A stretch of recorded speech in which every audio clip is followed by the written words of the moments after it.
Experience Karen Hunter in a completely different way. Karen Hunter is awesome. The podcast. If you like me on SiriusXM Urban View Channel 126, you're going to love me in Karen Hunter is Awesome. Hey, this is Karen Hunter, host of The Karen Hunter Show on SiriusXM's Urban View. Karen Hunter is Awesome is an actual podcast to bring heat and energy and knowledge and power. A 1-2 punch that I don't think you get anyplace else. Tell the truth. Check out the podcast wherever you get your podcast. You will not be disappointed. You choose to react and respond to things. It's a choice. Now, one could say, I feel what I feel. Yes, your feelings aren't necessarily fact. And a lot of times we have feelings in anticipation of something that may or may not manifest, like whether or not you're going to lose your job. Until it happens. I mean, people are, oh, the stock market.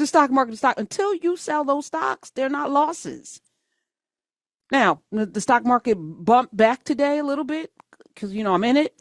But I wasn't like even stressing it before. And even if it all goes away, like, what can I do about it? So I'm going to lean in on what I can do, because screaming about it and being upset and being nervous and having my blood pressure raised, which is not a bad thing because I have low blood pressure usually.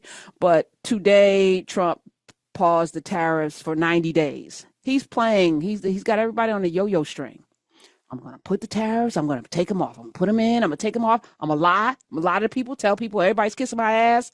He did it on every country except China. He doubled down on China because China was like, you know what? We make everything.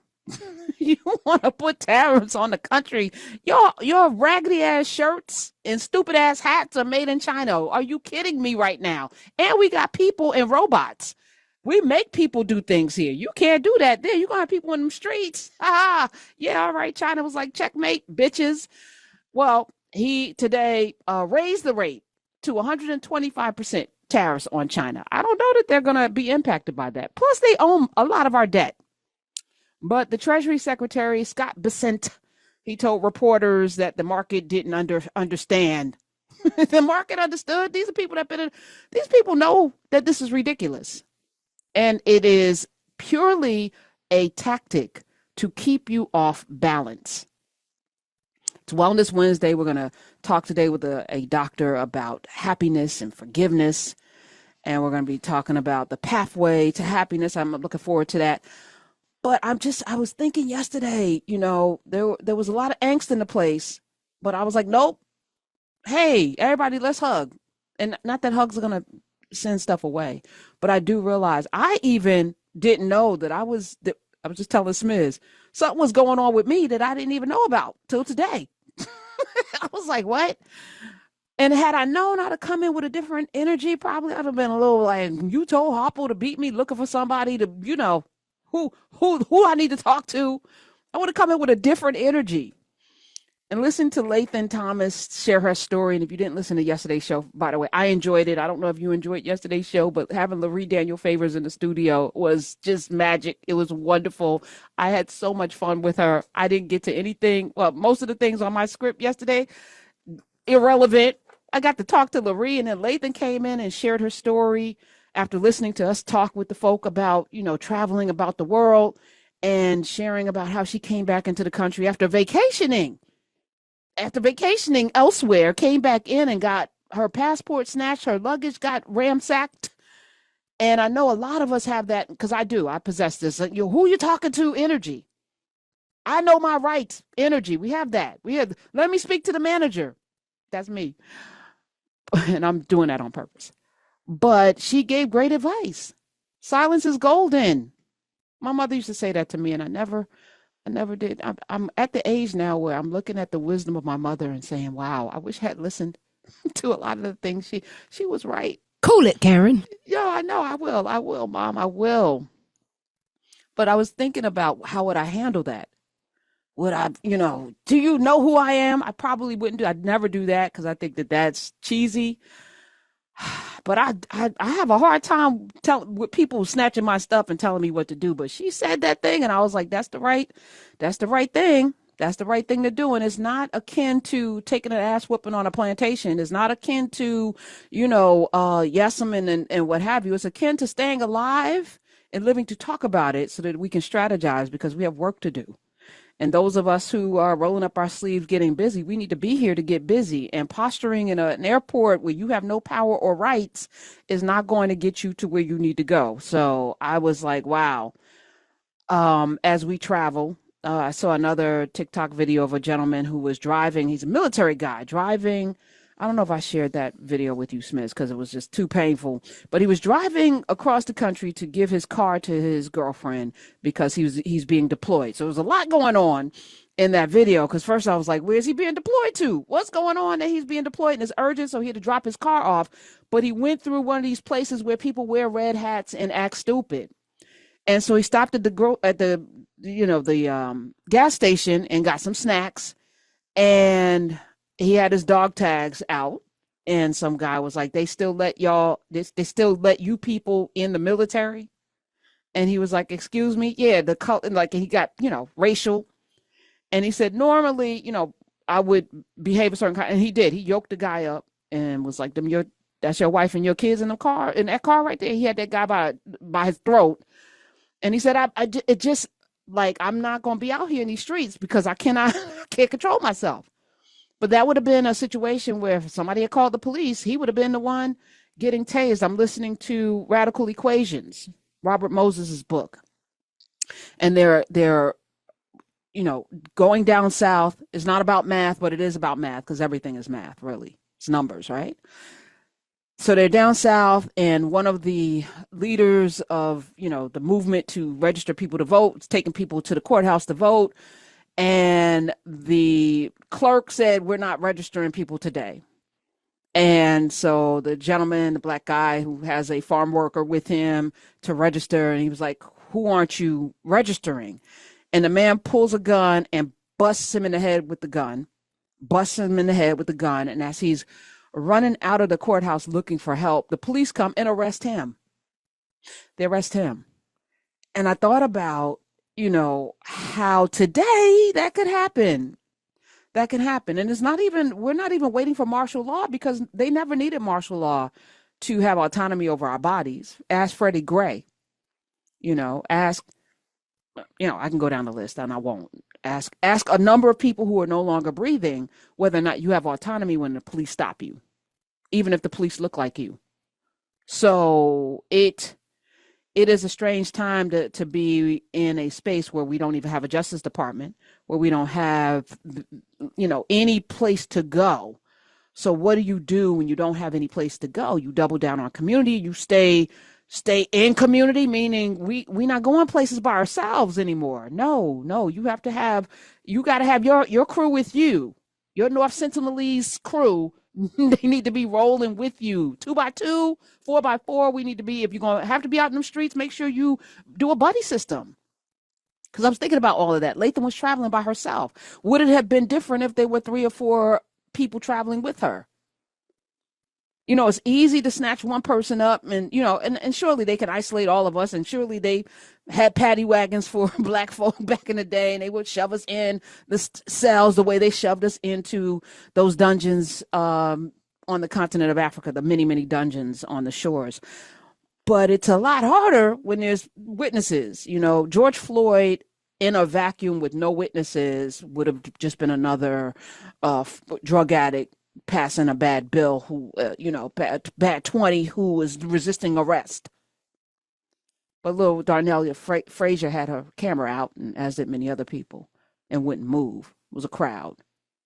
We do better in community. That's the message for today. So I appreciate all the things that are happening because when we could have done something, and most of us did do something, it wasn't enough of us.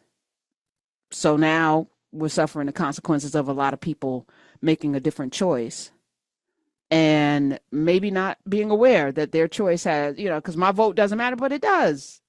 Doesn't matter until it does. And it did. It mattered. And now here we are. So now the question is, what do we do? And that's the question that I ask myself every day coming in here. And that's the question I ask of you. Everyone who's listening to my voice, you live somewhere. What is your responsibility to that place? What are you doing? What are you doing? And it's nice to yell into the void and puff up your chest, but that's performance. And it's usually also a sign of fear. I would. No, you wouldn't. You wouldn't, because you haven't, and you're not. And those of you who feel the need to be out in the streets because you want to feel like you're doing something, God bless you. God bless you. My message is going to be the same as the message I'm giving to myself. There was one arrest. I saw that on TikTok of a black woman, of course. I didn't see anybody else arrested. They found that black woman and arrested her out at the march. But it doesn't mean that you don't care, and it doesn't mean that you don't feel deeply about these times. But I do feel like they want to have martial law, and the only way they can get that is, so they're going to float out, hey, Harriet Tubman, no, we're going to take out, with Jackie Robinson. Let's take him off the thing. Then we put him back. Let's do, Derek Chauvin, let's pardon him. Let's say we're going to pardon him. Let's see if that's going to get, they're trying. They're trying. And then I saw someone say, well, what has the protest ever given us? Well, what I've learned through listening and reading is that usually marches were a culmination of two things. First, it was pressure that was already applied. So, for example, Martin Luther King and SNCC and others were already having conversations with, the President Johnson about the passages of these bills that were already gone through Congress, and now he had to sign them into law. And, I remember there's like this one scene, it might have been in Ava DuVernay's Selma, maybe it wasn't, I think it was, where, LBJ was like, yeah, call off the march. And he was like, no, no, but you can only do that when you have some sort of leverage. These aren't those times. And this president can give a damn about any kind of what it looks like. Because quite frankly, he didn't need your vote. He doesn't care about your vote. LBJ kind of did. And he needed public opinion, particularly of black folk, because we have been the ones out there, making sure, and some would say propping up the Democratic Party, this current version of it, not the ones that enslaved us, this current version, which flipped around the Southern strategy. And again, you should know that and not put out information that's wrong. But, that's why Dems and Republicans, Ds and Rs mean nothing. It is we, the people. Oh, what have the Democrats done? No, what have you done? What have you done to force the Democrats to do something? Have you run? Are you running? Are you out there? Are you showing up to the meetings? Because I know it matters.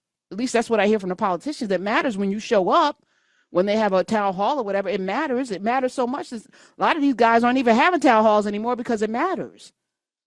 So if you can't run and you can't support somebody running, you can't show up. And if you can't show up, you can write letters. And if you can't write letters, you can call. And if you can't call, there's something you can do. And you should do it in community, which means you have to be part of something. I happened to be in the studio yesterday when Laree was signing up for a conference. And she set an alert. She wanted to go to this conference, and she set an alert. Nope, I'm not talking out of turn, Laree. I don't think I am. I'm going to say it vaguely. She set an alert on her phone for noon to sign up for this conference. Noon hit. She went in to sign up, and she was number 9,000. She said, how the thing didn't open because she was trying to get in early, and she couldn't get in early. 9,000. I said, damn, that's a community. Them people, that's a group of folk that want to be down with a group of. Now, you can talk about things, but if you're not part of something, and it doesn't have to be a big something, you don't have to be in a fraternity or a sorority or even a church group. And if you don't have a group, form one. Make a group of people that are like-minded in your community. That you only need like 5 people to get a street sign put up and a road paved. You don't need a whole lot of people. You just need them 5 people to make the phone calls, to put pressure on that mayor's office to do something, and they will do something. But what we are not going to do is, first of all, relitigate what happened in the past, because that's done. And also, wag a finger when we're not doing something ourselves. So either step up or say less. Say less. All right. So these tariffs are paused except for China. Somebody online said, actually, I think it was Jamel Hill. She said, explain the tariffs to me like it's The Wire. She said, and so somebody posted, which I thought was brilliant, even though I did watch The Wire. I skipped, I think, a couple of seasons, Smith. I have to admit that. Okay. You what? I did. I did. I skipped the one with I think it was the education one, which y'all says. I was like, I can't watch that one. Anyway, or it was the one with the journalist. One of them seasons I skipped. But anyway, so someone, Jamel Hill said, explain this to me like it's The Wire. He said, okay, so Stringer Bell is China. Stringer Bell is China. I don't know if this, and Smith, you'll have to help me because I'm not that deep a wire person. I know a couple of things. So China is Stringer Bell, big player in the game, makes and supplies a ton of goods to the streets. The U.S. runs a tight, efficient, profit-first operation. Trump is Marlo Stanfield. New power, trying to shake up the game, doesn't like how Stringer's been running things, wants more control and respect, starts taxing every package Stringer tries to move through his corners. The tariffs, that's the tax on the pack. Marlo says, if you're going to sell on my corners, you got to pay a fee. So now every time China tries to sell goods in the U.S., they get taxed. This makes the product more expensive for the U.S. consumers. The American businesses are Bodie, caught in the middle. They got to deal with the fallout. Product costs go up, profit margins shrink. They start questioning who they really work for. Bodie is just trying to survive while the bosses beef. And the consumers are the bubbles, just trying to get by. Prices are up. They ain't in the game, but they feel every consequence. Now they're paying more for TVs, cars, and damn near everything else. And I think even if you didn't watch The Wire, that kind of sums up where we are. Was that a good summation, Smith? Do you think that ring true? Experience Karen Hunter in a completely different way. Karen Hunter is awesome. The podcast. If you like me on SiriusXM Urban View Channel 126, you're gonna love me. And Karen Hunter is awesome. Hey, this is Karen Hunter, host of the Karen Hunter Show on SiriusXM's Urban View. Karen Hunter is awesome is an actual podcast to bring heat and energy and knowledge and power. A 1-2 punch that I don't think you get anyplace else. Tell the truth. Check out the podcast wherever you get your podcast. You will not be disappointed.